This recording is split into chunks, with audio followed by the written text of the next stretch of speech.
ჩვენ კვლავ დავბრუნდით ეთერში და ვაგრძელებთ საუბარს ქუთაისის საჯარო ბიბლიოთეკაში მიმდინარე პროცესებთან დაკავშირებით და ჩვენი გადაცემის სტუმარი გახლავთ ქუთაისის საჯარო ბიბლიოთეკის ხარისხის მართვის სამსახურის მთავარი სპეციალისტი ინგა გვენეტაძე. მოგესალმები ინგა, დიდი მადლობა სტუმრობისთვის.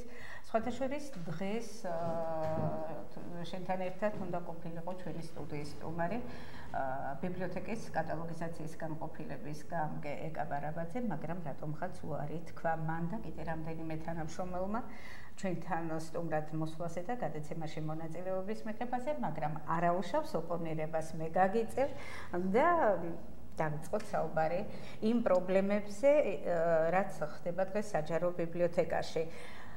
და პირველ რიგში მინდა დაგისვა შეკითხვა ბიბლიოთეკის სტატუსთან დაკავშირებით. გვესმის ხან სამეცნიერო ბიბლიოთეკა, ხან საჯარო, რა ხდება, რატომ ეს ორი სათაური? საინტერესო შეკითხვაა და მეც ვფიქრობ, რომ საზოგადოებას განუმარტოს და აუხსნათ რაშია ამ ორი სათაურის არსი და შინაარსი. ჩვენ ორთავემ კარგად ვიცით, რომ ბიბლიოთეკაში წარმოებული თითეული პროცესი მაქსიმალურად უნდა შეესაბამებოდეს ბიბლიოთეკის მისიას, მიზნებს და ამოცანებს. სწორედ აქედან გამომდინარე არსებობს ბიბლიოთეკის რამდენიმე ტიპი, მათ შორის საჯარო, სამეცნიერო, საბავშვო, ასე შემდეგ. ჩვენი ბიბლიოთეკა წლების განმავლობაში ფორმირდებოდა როგორც საჯარო ტიპის ბიბლიოთეკა.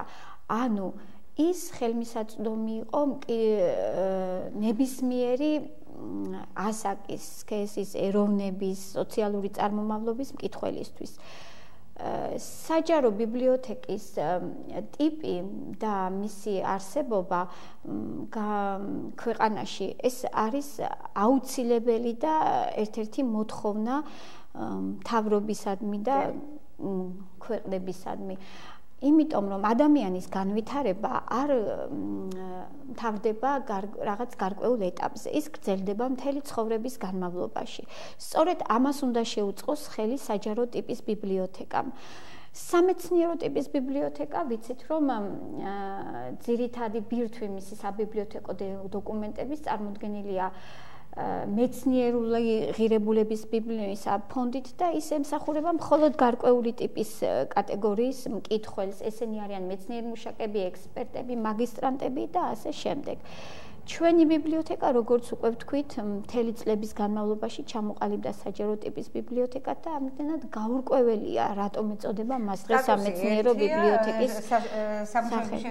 რა თქმა უნდა, ეს იწვევს გარკვეულ დაბნეულობას და რატომ უნდა შეუქმნათ საზოგადოებას დაბნეულობა და რატომ უნდა ვთქვათ ამაყად, რომ ჩვენ ვართ საჯარო ტიპის ბიბლიოთეკა. იყო თუ არა მოთხოვნა იმასთან დაკავშირებით, რომ სამეცნიერო შეცვლილიყო საჯაროდ? მოთხოვნას ვერ დავარქმევ, იყო ამაზე მსჯელობა ძალიან საღი, აზრიანი და თვითონ ბიბლიოთეკის კედლებს შიგნით გადაწყდა აი დაახლოებით წელიწადნახევრის უკან, რომ ბიბლიოთეკას დაბრუნებოდა მისი ისტორიული, ასე ვთქვათ, სახელი ბიბლიოთეკის საბჭოს ხდომაზე, მაგრამ ერთია გადაწყვეტილების მიღება და მეორეა მისი სისრულეში მოყვანა და განხორციელება. რაღაც მიზეზების გამო ეს ვერ განხორციელდა. ორშაბათს ბიბლიოთეკის თანამშრომელთა გარკვეულმა ნაწილმა დაიწყო გამაფრთხილებელი გაფიცვა. რამ განაპირობა ამ გაფიცვის დაწყება და ვინ იღებდა მაშინ მონაწილეობას? მიზეზი იყო რამდენიმე წინაპირობები რა იყო? წინაპირობა. ჩვენ ველოდით მეტ თანადგომას და მეტ აქტიურობას ხელისუფლებისგან. ანუ აი ხელისუფლების შეცვლის შემდეგ ძალიან აქტიურად და დიდი იმედით ახსავსე მქონდა შეხვედრები ამ ახალ ხელისუფლებასთან და ვიყავით უფრო მეტის მოლოდინში, ანუ შარშან დაახლოებით ქალაქის მერი ახალი ჩამოსული იყო ქუთაისში, როცა შეხვდით, ვესაუბრეთ, აუხსენით ჩვენი გულის ტკივილი, იქ არ ყოფილა საუბარი მარტო მატერიალურ ანაზღაურებაზე, იქ იყო ყველა იმ პრობლემაზე საუბარი. როგორც ვიცი, ბიბლიოთეკარები მithumetes წლების მანძილზე ენთუზიაზმით მუშაობდნენ. რა თქმა უნდა, ხა ამის უარყოფა ყოველგვარ საფუძველს მოკლებულია. იყო დაპირებები, მოვიდა ბატონი შოთა დაესწრო კიდევაც გახსოვთ ალბათ ჩვენს მეთოდ საბჭოს ხდომას, რაღაც გეგმები დავსახეთ, ვიაქტიურეთ. შემდეგ მთელი წლის განმავლობაშიც არ ყოფილა ჩვენგან ეს აქტიურობა შენელებული, მაგრამ ჩვენ დაგასაოცრად ხელისუფლების მხრიდან ეს მინელდა, არ მოხდა დაპირებების შესრულება. ჩვენ არ ქონია მოთხოვნები, ჩვენ ქონდა თხოვნა, რომლის რა იყო ეს თხოვნა? ახლა ნებისმიერ დაწესებულებაშია დღეს დიდი თუ პატარა პრობლემა. მარტო ხელმძღვანელი ამ პრობლემას ვერ გადაჭრის. იქ სადაც კოლექტივი არ აქტიურობს, არ ამბობს თავის სათქმელს ამაყად, თამამად. იქ ხა პრობლემების მიჩუმათებით და იმ პოლიტიკით რომ აი ეს გარეთ არ გავიდეს რაღაც საქმე არ კეთდება. ან ჩვენ შევეცადეთ ხელისუფლებას გაეზიარებინა ეს პრობლემები და მათი მოგვარების გზები მოგვესმინა. ჩვენ ჩვენი მხრივ გამოვთქვით მზადყოფნა და მზაობა პრობლემების ჩვენებური გადაჭრისა. აქ პრობლემები ასეა ჩამოყალიბებული, ხელფასის სიმცირე, საშემსრულებლო დისციპლინის მოგვარების აუცილებლობა. ხო. კარგად გაპიარებული ფასადური პოლიტიკის მიღმა, თანამშრომელთა ერთი ნაწილის უმძიმესი მდგომარეობა და ასე შემდეგ. ესე იგი მარტო სახელფასო მოთხოვნა არ იყო, მოთხოვნების ნუსხა საკმაოდ სერიოზულია და არც თუ მცირე და ამასთან დაკავშირებით მინდა ინგა თქვენი კომენტარი. როცა არის დაწესებულებაში პრობლემა, რა თქმა უნდა, შიგ მიმდინარეობს განხილვა. თვითონ ხელმძღვანელისგან ჩვენი დირექტორი მყავს მხედველობაში გარკვეული პრობლემების მიმართ, ასე ვთქვათ, საღი ხედვა წამოვიდა, მაგრამ მან აღიარა და თქვა, რომ მარტო მე ამ პრობლემებს ვერ გადავჭრი. აუცილებელია ხელისუფლების თანადგომა, მონაწილეობა და დახმარება. მე კიდევ ერთხელ ვიმეორებ, ჩვენ ველოდით მეტაქტიურობას ხელისუფლების მხრიდან, მაგრამ რადგან ეს აქტიურობა გამაფრთხილებელი გაფიცვა, როგორც ვიცი, ეს გაფიცვა იყო თავდაპირველად გათვლილი მხოლოდ 1 საათზე, ვიდრე პასუხისმგებელი პირობები არ შეგვხვდებოდნენ და არ გაგარკვევდნენ გაურკვეველ მდგომარეობაში მყოფ ბიბლიოთეკარის თანამშრომლებს. მაგრამ რა მოხდა შემდეგ? მოხდა ის, რომ ჩვენ გარკვეული პერიოდის განმავლობაში უშედეგოდ ვცდილობდით ქალაქის მერთან შეხვედრას. ჩვენ გვესმის, რომ ის ძალიან დაკავებულია, მაგრამ დრო არ ითმენს, ასე ვთქვათ, ეხლა წლის ბოლოა, მაშინ როცა ყველგან მიმდინარეობს მომდევნო წლის გეგმებზე და საბიუჯეტო დაგეგმარებაზე საუბარი, ჩვენ ვერ მოვახერხეთ ეს შეხვედრა და ხომ არ ფიქრობთ, რომ სპეციალურად თავის არიდება იყო თქვენთან შეხვედრისა, ვინაიდან როგორც გამოიკვეთა ვიცე-მერის ნოდარ მიქიაშვილის განცხადებიდან, მათ არ ჰქონდათ პასუხი ბიბლიოთეკარებისთვის, უბრალოდ ჰქონდათ პასუხი მხოლოდ და მხოლოდ უარყოფითი და ხომ არ თვლით, რომ მერმა თავი არიდა ამ შეხვედრას? ესე ჩანს, მაგრამ ხა თავის არიდება ხო პრობლემებს ვერ მოაგვარებს და პასუხი რაც არ უნდა მისაღები იყოს, ან მიუღებელი უნდა ითქვას და გაექცა დაუშვათ ამ შეხვედრებს. კარგით, იმ დღეს იყო მოთხოვნა ვიცე-მერთან შეხვედრის, ოღონდ ისე რომ გადმოსულიყო ბიბლიოთეკაში და არა მარტო ვიცე-მერი ნოდარ მიქიაშვილი, არამედ სხვა პასუხისმგებელი პირებიც. აღმოჩნდა ისე, რომ მხოლოდ ვიცე-მერი იყო მერიაში და მან არ ჩათვალა საჭიროდ თქვენთან შეხვედრა. და შემდეგ გააკეთა ძალიან მკაცრი, მკაფიო და არც თუ სამართლიანი განცხადება, რამაც გამოიწვია თანამშრომელთა დიდი ნაწილის აღშფოთება და მიღება გადაწყვეტილებისა, რომ იურიდიული ნორმების დააცვის შემდეგ გაგრძელდეს კვლავ აქციები, ანუ გაფიცვა 2-3 დღის შემდეგ დაახლოებით, თუ არ ვცდები იურიდიულ ნორმებში ეს არის მითითებული. აი რატომ გამოიწვია ასეთი გაღიზიანება? განცხადებაში მე მინდა იმისთვის რომ მაყურებელი უფრო იყოს ინფორმირებული, მცირე ამონარიდით წავიკითხო ვიცე-მერის განცხადებიდან.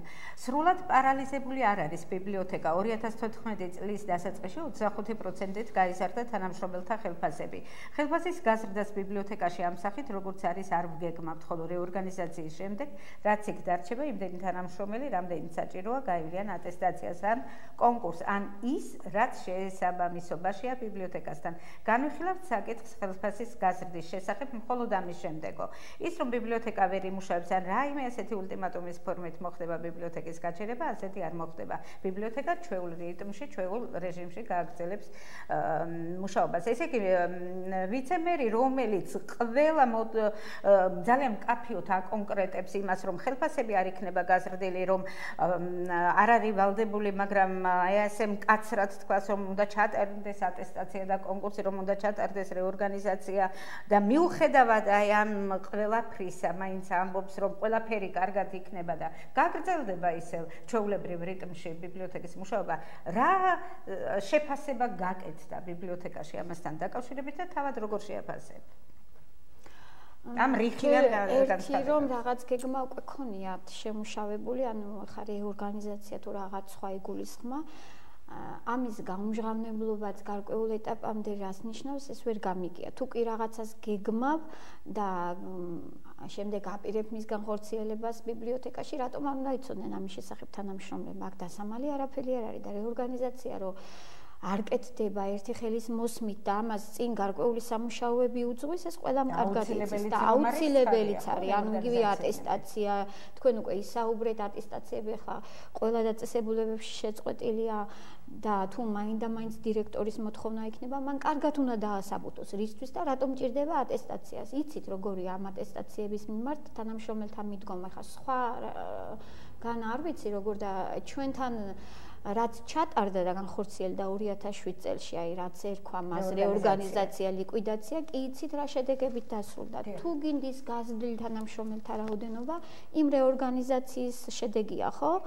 დღეს რომ საუბრობენ, იქ არის თანამშრომელთა სიჭარბე. ჩვენ ხო არ გამოგვიწვევია ეს სიჭარბე იმ რეორგანიზაციამ და შემდეგ იქ განვითარებულმა პროცესებმა. ანუ არის უნდობლობა, ხო? აი ამ თქმა უნდა, ჩვენ ვიცით რეორგანიზაციის მიღმა რა იგულისხმება, ეს არის ნაცნობ მეგობართა და ნათესავთა დასაქმება. და ეხლა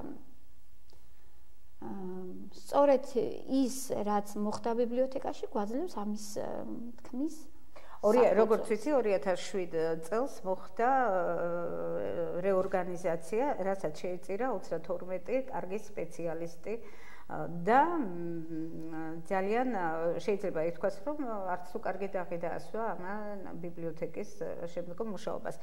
ინგა ქუთაისის ვიცე-მერმა მიიღო ასეთი გადაწყვეტილება, არ შეხვდა გაფიცულ თანამშრომლებს, რომელთა მოგრძალებული თხოვნა და მოთხოვნა იყო მასთან შეხვედრა და შეხვდა მეორე დღეს თანამშრომელთა ერთ ნაწილს, თუმცა ვიდრე ამას ვიტყოდე, მინდა გარკვევით ვთქვათ, ვინ გაიფიცა და რა განყოფილებები იყო ეს და თუკი ციტირებას გავიხსენებთ ნოდარ მიქიაშვილისა, სრულიად პარალიზებული არ არის ბიბლიოთეკაო, თვით დამშვიდების უფლებას აძლევს თავს და აკეთებს ასეთ განცხადებას. ანუ რა განყოფილების გაფიცვა რას ნიშნავდა? ამ განცხადებიდან გამომდინარე ჩანს, რომ ბატონმა ნოდარმა არ იცის ბიბლიოთეკის სტრუქტურა კარგად და არ აქვს წარმოდგენა ბიბლიოთეკაში რა იწვევს პარალიზებას და ჯერ ერთი მინდა ვთქვა, რომ ის პრობლემები, რაც ბიბლიოთეკაში წლების განმავლობაში დაგროვდა, ადრე თუ გვიან მაინც გამოიწვევს ბიბლიოთეკის პარალიზებას.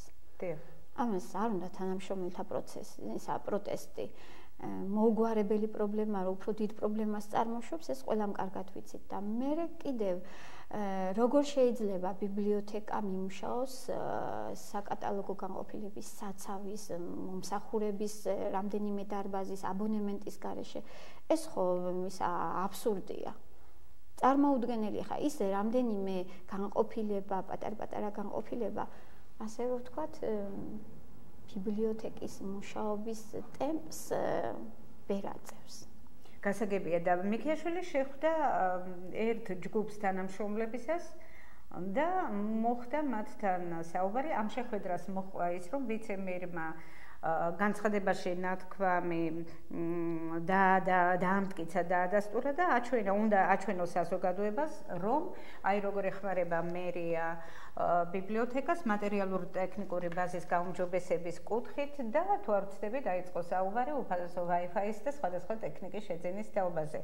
რაც რასაკვირველია, მისასალმებელია, თუმცა რა ხდება მის მიღმა, რა დაინახეთ, რა არის ეს, რა ქვია ამ მოქმედებას? მოდით ისიც ვთქვათ, ნინო, რომ გაფიცვის დღესვე გაფიცვა შემოუერთდნენ ის თანამშრომლები, რომლებიც შემდეგ ბატონ მიქიაშვილის მოთხოვნით მას ეწვივნენ მერიაში. ახლა მე ვერ გამიგია მათი პოზიციაც, ესე იგი ერთ დღეს შეუერთდები, გაიზიარებ მოთხოვნებს, მეორე დღეს უარყოფ, ეს ახლა ჩემთვის წარმოუდგენელი და მიუღებელიც არის. იქ რაზე იყო საუბარი კონკრეტულად, რა დაპირებები მიიღო ამ ხალხმა, მე არ ვიცი. ზოგადად ვიცი, რომ ბატონ მიქიაშვილთან იყო ძალიან კარგი საუბარი და იყო რაღაც მომავლის პერსპექტივებზე ხედვა და ასეთი არ ვიცი. ალბათ იყო საუბარი პროგრესულ ხედვებზე, რომ როგორ უნდა გადამზადდნენ ბიბლიოთეკის თანამშრომლები, რომ პროგრესული ნაწილით გაჯამსაღება ბიბლიოთეკებისა აუცილებელია და მე ვიცი ეკა ბარაბაძის პოზიცია, რომ მას უნდა ძალიან ბიბლიოთეკაში პროცესები წარიმართოს ისე რომ იყოს მხოლოდ პროგრესი და არა რეგრესი. ანუ არის თუ არა ეს გუნდი, რომელიც მიღებაზე იყო მიქიაშვილთან, თვლის თავს, რომ ისინი არიან პროგრესულად მოაზროვნეები, ხოლო ის ნაწილი, რომელიც გაიფიცა, არიან ჩამორჩენილი და ეგრეთ წოდებული ფაქტობრივად ვიტყვი უხეშად, მაგრამ თითქმის ჩარეცხილები. ამდენი დავით არაბის დაპირისპირების ფონზე იკვეთება, გვინდა თუ არა ეს სამწუხარო რეალობა და რასაც ყოველდღიურად ხედავთ ბიბლიოთეკაში, ფაქტობრივად აქეთკენ საკითხის წაყვანა და ამას ადასტურებს მიქიაშვილის განცხადებაც. როგორ შეაფასებდი აი ამას, ამ პოზიციას? რატომ ვერ ხართ თქვენ პროგრესულად მოაზროვნე ადამიანები? რა ხდება, რატომ აქვთ ეს პრეტენზია იმ ჯგუფს, იმ მცირე ჯგუფს ადამიანებისა, რომლებსაც სასათბურე პირობებში ცხოვრობენ ბიბლიოთეკაში, რომ არიან ბიბლიოთეკაში? ჩემთვის ახლა ძალიან შეურაცხყოფელი კი რაღაც წარეა თუ გულს მტკენს ასეთი განცხადების გაკეთება, რომ ნაწილს უნდა პროგრესი, ნაწილს რეგრესი. ანუ ვინ დგას იმ მხარეს და რა იცოდა ბატონმა მიქიაშვილმა იმ ხალხს, რომელსაც შეხვდა, მხოლოდ მათ უნდათ პროგრესი და ამიტომ შეხვდა, ესეც ვერ გავიგე. ანუ რა იყო ამ შეხვედრის მიზანი, ბოლომდე ვერ დავხსენი და არც იმ თანამშრომელთა იმ ნაწილმა ჩათვალა საჭიროდ ამ შეხვედრის შესახებ ჩვენთვის ეთქვა რამე. ისე იგი გამოვიდა, რომ თვითონ ისაუბრეს პროგრესზე. ალბათ, ყოველ შემთხვევაში ჩვენთვის ახლა ამ შეხვედრიდან გამომდინარე არა, ბიბლიოთეკის თანამშრომლებისთვის არის ცნობილი ის ფაქტი, რომ არის დაყოფილი ორ ნაწილად გუნდი, ერთნი თავს პროგრესულებს უწოდებენ, ბიბლიოთეკო დარგის ექსპერტებს, რომელთაც ბიბლიოთეკა მაღალ საფეხურზე აიყვანეს, რომელთაც განავითარეს ბიბლიოთეკა, იხსნეს ჩამორჩენილობისგან და ასე შემდეგ და მეორე მხარეზე დგანან ადამიანები, რომლებიც ჩარჩნენ ძველ დროში, რომლებიც არიან სპეციალისტები, მაგრამ მერე რა? აღარ ვითარდებიან. მსგავსი უკვე მოვისმინეთ ბატონ მერაბ გვაზავას საგაზეთო სტატიის სულისკვეთებაა ის, რომ ბიბლიოთეკარები ვერ იზრდებიან პროფესიონალურად, ისინი საჭიროებენ გადახალისებას და რაღაც ასეთ გარკვეული გადახალისება უკვე რაც ვისაუბრეთ 2007 წელს მოხდა, ხო?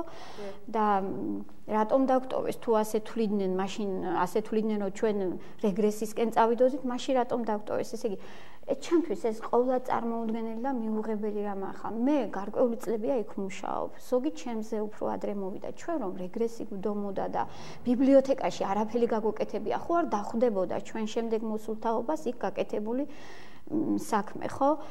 აი ხა არ მინდა ამაზე საუბარი და ჩვენ ხშირად საუბრობთ ბიბლიოთეკაში, რა იყო იმ წლებში, როგორი გაჭირვება გამოვიარეთ, რომ არ შევეგუეთ ომს, უბედურებას, სიცივეს, ყინვას, მაგრამ ამაზე საუბარი არ მიგვაჩნდა საჭიროდ, მაგრამ თურმე უნდა ითქვას და უნდა იცოდეს საზოგადოებამ ჩვენ ვალდებულად თვლიდით თავს ქალაქისთვის შეგვენარჩუნებინა ჩვენი საგანძური წიგნადი ფონდი არ შეგვიწყვეტია ერთი დღითაც საბიბლიოთეკო მომსახურება არ გამოგვიხურია ბიბლიოთეკის კარები და ის ელემენტარულად აი ის ინვენტარიც კი რაც ახლა დღეს ბიბლიოთეკაში დგას ჩვენი შენარჩუნებულია იმ კუთხით რომ ბიბლიოთეკების უმეტესობა საქართველოში დაიძარცვა უპატრონობით და საერთოდ შენობები ჩამოინგრა, იმიტომ რომ გაუსაძლისი პირობები იყო.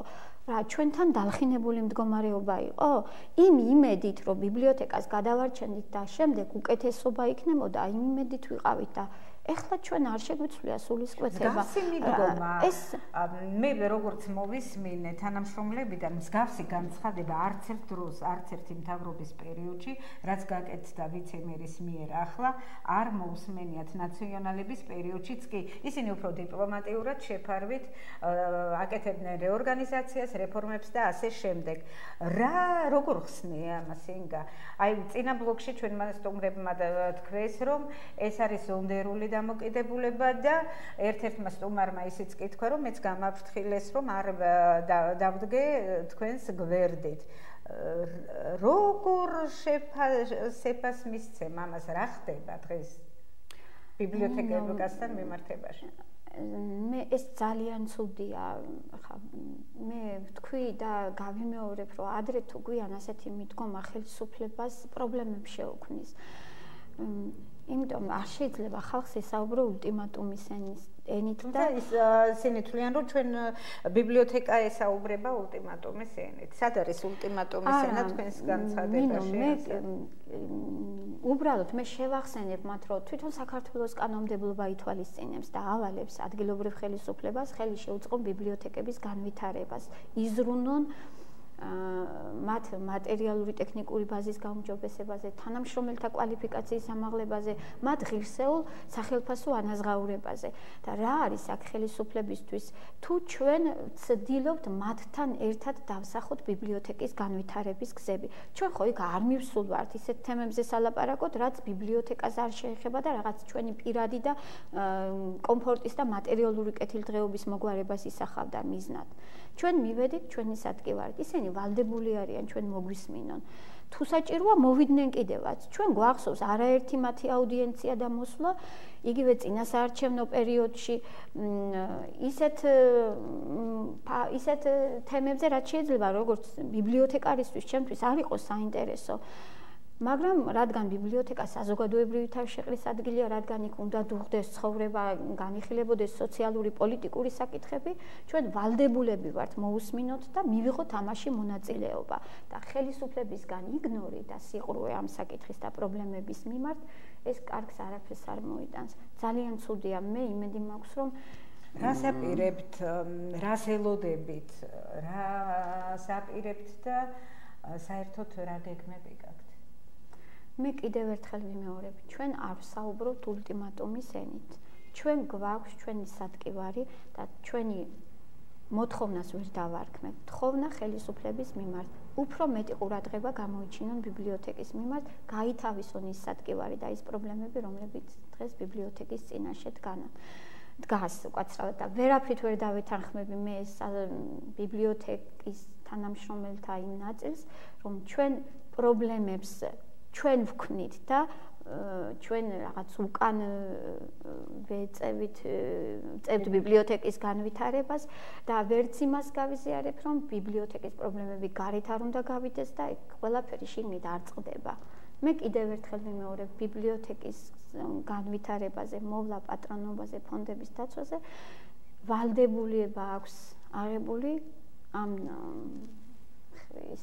ჩვენს ადგილობრივ ხელისუფლებას ის ვალდებულია ჩვენ მოგვისმინოს. ინგა ყველა პროცესი, ყველა აქცია, ყველა გაფიცვა თავისებურად ფასდება, ყველა იყენებს შემდეგ მას სათავისოდ. აი ამ ეტაპზეც, როცა ბიბლიოთეკაში გაფიცვა დაიწყო, გაჩნდა ეჭვები, რომ ეს პროცესები იმართება გარედან. კომენტარი ამასთან დაკავშირებით. რა თქვა ნინო, მე შემიძლია გითხრათ ის, რომ ეს არის ან მორიგი ჭორი, ან რაღაც სპეციალურად მოგონილი, მე მეცნიერება შიდა პრობლემებს ჭირდება გარედან მართლა? სწორედ მაგის თქმა მინდა, რომ ის რაც შიგ ჩვენ დავინახეთ, რასაც ჩვენ ვხედავთ, ის გარეშე თვალისთვის ძნელად აღსაქმელია. თუ გარედან იმართება პროცესები, უკაცრავად კითხვას კიდევ უფრო განვაზოგადებ, მაშინ ხომ არ განაზოგადა ეს პრობლემები და ხომ არ გამოიმართა თავად ნოდარ მიქიაშვილმა, რომელმაც მისი უგულისხმურო დამოკიდებულებით ამ პარტავნული დამოკიდებულებით არ იკადრა ბიბლიოთეკის თანამშრომლებთან მოსვლა და თავად გაახანგრძლივა ეს პროცესი. მაგაში გეთანხმებით, ნამდვილად გეთანხმებით, მისთვის არანაირ პრობლემას არ წარმოადგენდა ბიბლიოთეკაში გადმოსვლა და ამ პრობლემებზე ამ პროცესების მართვა აწყობდა ალბათ ამ განცხადებიდან გამომდინარე. კი, შეიძლება ეგრე ვიფიქროთ, მაგრამ ის რომ ბიბლიოთეკის თანამშრომლებს არ ჭირდებათ გარე ძალებთან რაღაც ალიანსის შეკვრა და ვიღაცის მეთაურობა გარედან და მართვა, ეს ცხადზე ცხადია, ნინო, იმიტომ რომ ჩვენთან არ არიან ის ადამიანები ნამდვილად ვიტყვი სიამაყედ დასაქმებული, ვინც სხვას მიჩერებია და სხვისგან ელოდება ხსნას. ჩვენ საკმაოდ აქტიურები ვართ, საკმაოდ გათვითცნობიერებული პრობლემებში, ვიცით ჩვენი მოვალეობები, სხვისი მოვალეობები, ჩვენი უფლებები, რატომ დაუშვებთ, რომ ჩემი უფლება დაირღვას. მაშინ როცა მე ვალდებული ვარ იქეთ ვასწავლო სხვას და მოუწოდო. ნამდვილად ვალდებული ვარ, ბიბლიოთეკა სამოქალაქო საზოგადოების ფორმირებაში და განათლებაში, განვითარებაში დღეს აქტიურ როლს თამაშობს. კიდევ გავიმეორებ, რომ ადამიანის განვითარება არ მთავრდება რაღაც გარკვეულ ეტაპზე, ის გრძელდება მთელი სიცოცხლის განმავლობაში და რას ვღებულობთ? ჩამოყალიბებულ ინტელექტუალურ ადამიანს, რომელსაც შეუძლია დემოკრატიული სახელმწიფოს განვითარებაში, მის მართვაში შეიტანოს დიდი წვლილი. და ეხლა რა არის ამაში გასაკვირი? ჩვენ პრობლემებს ძალიან კარგად ვაცნობიერებთ და გასაკვირი არაფერია, მაგრამ პრობლემებზე მოსაუბრეთ, სატკივარზე მოსაუბრეთ, დღეს არავის უყვარს და ყველა ცდილობს, რომ რაღაც გარკვეული ჩარჩოში ჩასვას ეს მოთხოვნები. უკაცრავად და მე მგონი იმის მცდელობაა, რომ ის ადამიანები გააჩუმონ, ვინც ამ პრობლემას გარეთ გამოიტანს. და დანარჩენი პრობლემები როგორც ვიცი, მანამდე იყო ბიბლიოთეკიდან გარეთ გატანილი. რა თქმა უნდა, ხა რა დაიმალება რა.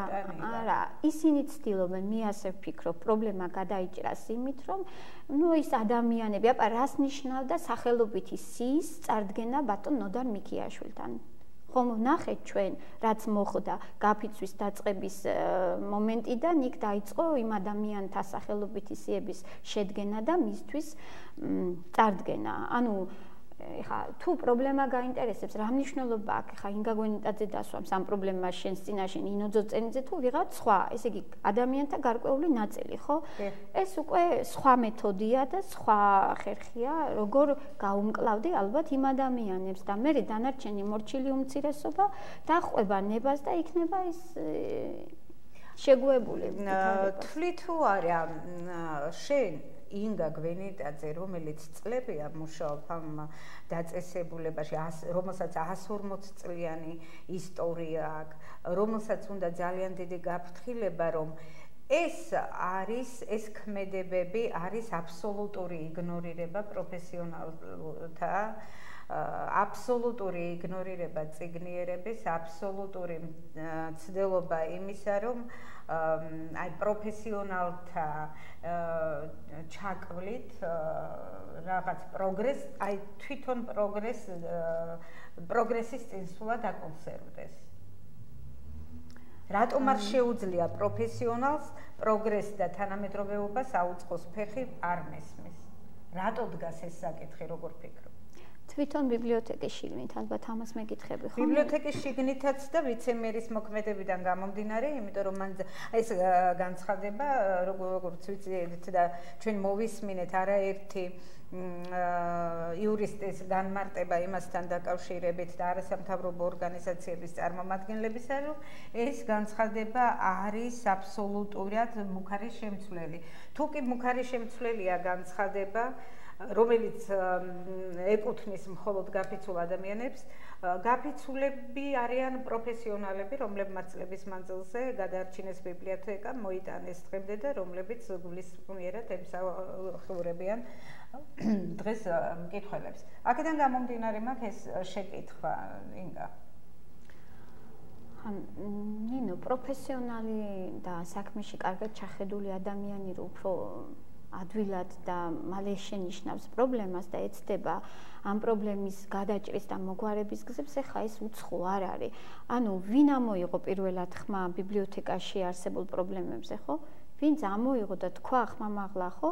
სწორედ მან დაინახა ეს პრობლემა და შეთავაზა ჯერ ადგილობრივ, ასე ვთქვათ, შეეცადა ჯერ შიგნით მოგვარებულიყო ეს პრობლემა და მხოლოდ მას შემდეგ გავიდა გარეთ. ეხლა ჩვენ თუ ვართ გულგრილები, არაპროფესიონალები, არ გვაინტერესებს ჩვენი საქმე, მაშინ რატომ დავინახავდით ამ პრობლემას და რატომ ავიტკივებდით აუტკივარ თავს? მე ამ ლოგიკით ვმშელობ. ჩვენთვის არ იყო სულ ერთი და არ არის სულ ერთი, ხო, ბიბლიოთეკა. ჩვენ იქ არავის არ მოუწევი ვართ. მოვედით იმ სურვილით, რომ ვაკეთოთ ის საქმე, რომელიც ძალიან გვიყვარს და მე მგონი ეს ჩვენ დავამტკიცეთ ბიბლიოთეკაში. მეორე მხარე ის ჯგუფი, ვინც რომელთა წარმომადგენელი დღეს ეთერში უნდა ყოფილიყო და არ მოვიდა, თვლიან, რომ ბიბლიოთეკაში ძალიან ბევრი რამ გაკეთდა ბოლო წლებში. ფაქტობრივად მხედველობაში აქ რეფორმების გატარება, რომელმაც ხელი შეუწყო ბიბლიოთეკის აბსოლუტურად დადებითისკენ სვლას. და რომ ისინი კვლავ გააგრძელებენ მუშაობას, რომ მათ არ სცალიათ ტყუილა ყოფნისთვის და თავიანთი საქმით უკვე მოხჩაუხრელი შრომით უნდა დაუმტკიცონ ვიცე-მერს და ქალაქის მერიას, რომ მათ ეკუთვნით ხელფასის მომატება. ამასთან დაკავშირებით საინტერესოა კომენტარი. ესე გამოდის, რომ რასაც ახლა აკეთებენ, ამაში ღებულობენ ხელფას როგორ? რასაც ადრე აკეთებდნენ, ესე იგი არ იყო მათი სამუშაო შესრულებული ხარისხიანად და ისე იღებდნენ ხელფას. ესე იგი თავის პროფესიონალიზმს აყენებენ ეჭქვეშ, ამით გამოდის ესე, ხო? ანუ ისინი აწიაპირებენ, გააკეთონ ის რაშიც დაიმსახურებენ ხელფას. დიახ, ეს ვერ გავიგე, ხო? მე არ ვიზიარებ, ნამდვილად არ ვიზიარებ. მე ვთვლი, რომ ძალიან ბევრი კარგი გავაკეთეთ ბიბლიოთეკისთვის. ვიწყებთ მუშაობას, თუ მუშაობდით დღემდეც კარგად. 23 წელია რა გავაკეთე მე პირადად ბიბლიოთეკაში. ან რა გააკეთეს ჩემმა კოლეგებმა. მე ვთვლი, რომ ეს არის ზედმეტად ამბიციური განცხადება. ან ძალიან თავდაჯერებული, რა ვთქვა ეხლა, უნდა იყო ადამიანი ასეთი განცხადება გააკეთო. ან საერთოდ არ გესმოდეს პრობლემათა არსი. იფიცება და თვლიან, რომ აგდებენ საქმეს, მათ ხელები უნდა დაიკაპიტონ და იმუშაონ სხვადასხვა რეფორმაზე და სხვადასხვა საკითხზე, რაც მხოლოდ და მხოლოდ წარმატებას და წესვას მოიწევს. გაფიცვა არ ნიშნავს იმას, რომ ჩვენ დავასამარეთ საბიბლიოთეკო მუშაობა. ჩვენი აქტიურობაც ამ მხრივ არის მიმართული, რომ ბიბლიოთეკა მეტად განვითარდეს. და თანამშრომელიც იყოს ღირსეულად დაფასებული. ნოდარ მიქიაშვილმა ამით შეუწყო თუ არა ხელი იმას, რომ თანამშრომელთა ნაწილი დააპირისპირა ერთმანეთს. რა თქმა უნდა, სწორედ აი მე სხვა ხსნას ამას ვერ უძებნი. რას ნიშნავს შემახვედრე ის ნაწილი, რომელიც არ გაფიცულა და მე არ შევხვდები იმ ნაწილს, რომელიც იფიცება. ესე იგი, იქ უკვე იმაზე კი არ არის საუბარი, რომ თქვენ რა გინდათ? ამათ ხომ მოთხოვნები არ აქვთ. არა აქვს. მაშინ რატომ რაზე მსჯელობენ? ხო, თუ მოთხოვნები არ აქვთ და რაღაცნაირად აკეთებენ მის საქმეს და ხელფასიდაც კმაყოფილები არიან. რა აზრი ქონდა ამ შეხვედრას? აი ნინო, აი ეს მაინტერესებს, ხო? ანუ იყო რაღაც თხოვნა იმის მხრიდან, ხო, ბატონ მიქიაშვილის მხრიდან. თქვენ ასე გააგრძელეთ და მერე ეს ნაწილი რო ბიბლიოთეკას მოცილდება, მერე თქვენს წინაშე იქნება პერსპექტივები და რაღაც ხელფასიც გექნებათ და რაღაც, ხო? რაღაც გარიგების სტილში იყო მოლაპარაკება? დიახ, და თქვენ რას აპირებთ? ჩვენ რას ვაპირებთ და ვაპირებთ ის საქმე მივიყვანოთ ბოლომდე, რაც დავიწყეთ. ჩვენ არა ვართ უპრინციპო ადამიანები და ყოველდღიურად არ ვიცვლით შეხედულებებს და ფასეულებს. ინგა, როგორ ბიბლიოთეკაში გინდოდა რომ გემუშავა? როგორ ბიბლიოთეკაში ისურვებ მუშაობას? წლებია ხარ აქ ამ კედლებში? წლებია აი ესე გიყვარს შენი საქმე? აუცილებლად გექნება ოცნებაში, ფიქრში მომავალი ბიბლიოთეკა, როგორი უნდა იყოს შენი ხედვით და როგორ ბიბლიოთეკაში გინდა იარონ კიდევ შენმა შვილებმა, შვილიშვილებმა და თაობებმა. ნინო, მე მინდა ის ბიბლიოთეკა შევქმნათ, გავაკეთოთ, რაც ჩვენ ქალაქის ალბათ თითოეულ ცხოვრებს, ჩვენს ერთგულ მკითხველს უნდა რომ გქონდეს ძალიან დიდარი ფონდით მოწესრიგებული გარემოთი და მართლა კვალიფიციური თანამშრომლებით. ნებისმიერი ბიბლიოთეკარის ოცნება და ნატურა ეს არის და კიდევ მინდა რასაც ჩვენ გავაკეთებთ და დაუტოვებთ მომავალ თაობებს, იქნას ეს დაფასებული. გულსატკენია, რომ ბევრი ბიბლიოთეკარი ისე წავიდა ბიბლიოთეკიდან, ვერ მიიღო ის დაფასება და ასე ვთქვათ, მისი შესაბამისი პატივი, რაც ეკუთვნოდა, ეს გულდასაწყვეტია. გარკვეულწილად ამას განაპირობა, რომ ჩვენც არ გვაქვს დღეს ის დაფასება, რაც ნამდვილად გვეკუთვნის და მე ვისურვებდი, რომ ასეთ ბიბლიოთეკა დამეტოვებინოს მომავალი თაობები. მეც ვისურვებდი, ქუთაისს ჰქონდეს ისეთი კარგი, თვალსაჩინო, ლამაზი, კომფორტული ბიბლიოთეკა, როგორც ეკადრება ჩვენს ქალაქს და გისურვებთ წარმატებებს ყველა თანამშრომელს, საჯარო ბიბლიოთეკის ყველა თანამშრომელს უსურვებ წარმატებებს, უსურვებ იმას, რომ დაენახოთ მათი წვლილი, მათი ღვაწლი და დაეფასებინოთ ისინი. მათ ძალიან დიდი როლი აქვს წიგნიერების განვითარების საქმეში და იმედია წიგნიერება გადაარჩენს ქვეყანას. ეს დევიზი ისევ და ისევ უფრო აქტუალური იქნება და წიგნი კვლავ ნომერ პირველი სულიერების საგანძური იქნება. მე დიდი მადლობა მინდა გითხრა შენ და დავიმშვიდობო ჩვენს მაყურებელს მომავალ შეხვედრამდე. ნახვამდის.